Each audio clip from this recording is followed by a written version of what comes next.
வீழ்வது வெட்கமல்ல, வீழ்ந்து கிடப்பதே வெட்கம் என முன்னோர்கள் கூறியிருக்கிறார்கள். அதனை நிரூபித்து காட்டுவதற்காக பலர் முன்னெடுத்த சில ஏற்பாடுகள் உலகில் பல்வேறு மாற்றங்களை ஏற்படுத்தி இருக்கின்றன. அவற்றுள் சில உலகுக்கு நன்மையை தோற்றுவித்திருந்தன, சில தீமைகளை தோற்றுவித்திருக்கின்றன.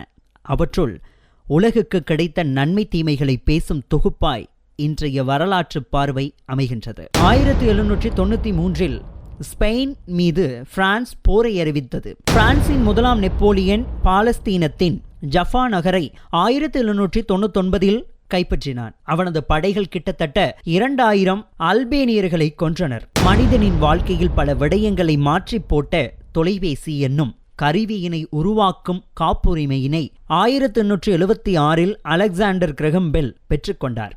மெக்சிகோவில் 1911 மாபெரும் புரட்சி வெடித்தது. உலகை அதிர வைத்த முதலாம் உலகப் போரின் ஒரு அம்சமாக 1918 பின்லாந்து ஜெர்மனியுடன் கூட்டு சேர்ந்தது. 1989 மக்கள் சீன குடியரசு திபெத்தின் லாசா பகுதியில் இராணுவ சட்டத்தை பிறப்பித்தனர். பாலஸ்தீனத்தின் முதலாவது மக்களால் தெரிவு செய்யப்பட்ட நாடாளுமன்றம் 1996 இன்றைய தினமே அமைக்கப்பட்டது.